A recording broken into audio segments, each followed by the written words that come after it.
Bom dia, professor. Bom dia, Colombo. Bom dia a todas e todos que nos acompanham. Eu fiquei muito bem impressionado pelo discurso do presidente Luiz Inácio Lula da Silva. Observe a diferença com o último quadrênio presidencial. É condição analítica sine qua non. Observem a diferença do discurso e como ele foi ouvido num fórum internacional, o presidente da República Federativa do Brasil. Nenhum daqueles temas exóticos, absurdos, do extremismo do quadrênio presidencial anterior foi tocado nessa reunião. Foi colocado o dedo nas feridas das questões essenciais do mundo e o presidente está de parabéns. Primeiro, por ter lembrado que os fóruns plurinacionais não funcionam. Então, não adianta reuniões chegarem a decisões importantes e os fóruns plurinacionais, como, por exemplo, a Organização das Nações Unidas, que veio da Carta de São Francisco, de 1945, ela hoje não tem a função que deveria ter no mundo.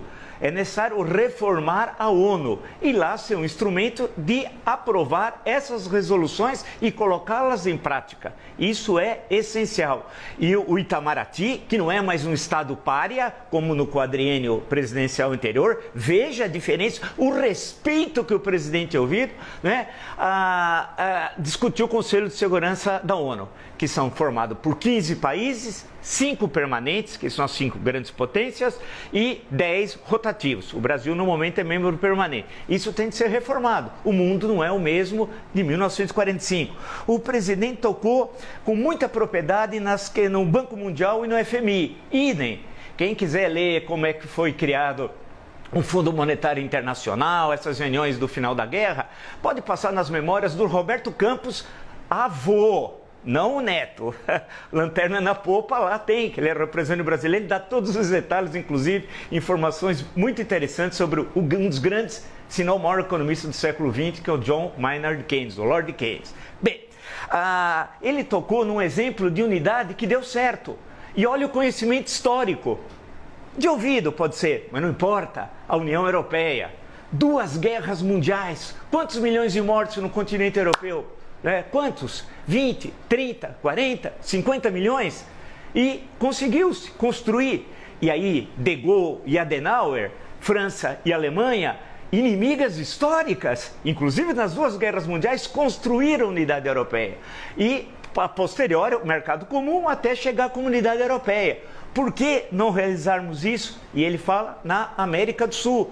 É uma questão importante, é um desafio, claro que é um desafio, nós somos diferentes. A América Portuguesa era uma coisa, a América Espanhola era outra, de colonização espanhola, entenda-se. Então, tocou num outro ponto muito importante e falou numa questão central. Veja o nível da argumentação, o que me impressionou foi isso. Não teve tá ok, não teve palavrão, não teve linguagem religiosa, pseudo-religiosa, que no fundo é um Asmodeu. Não, a questão da desigualdade. E aí tinha membros da Organização da Unidade Africana que ele fez referência. E aí o livro do Thomas Piketty é essencial, Breve História da Desigualdade.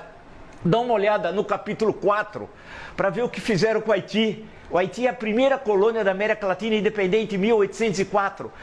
Desde os anos 20 do século XIX, ela pagou indenização para a França, que era a sua metrópole, até os anos 60 do século XX. Quer dizer, um local que se libertou da metrópole pagava indenização. E foi a primeira revolução de escravos vitoriosa da história.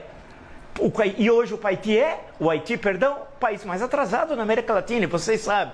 Então o presidente conseguiu falar para o mundo, ser ouvido, respeitado, e as questões que ele colocou foram fundamentais. Eu posso dizer e concluir, tem sempre enormes discordâncias político-ideológicas, não pessoais, que eu conheço desde 1977, de São Bernardo do Campo, mas fiquei orgulhoso.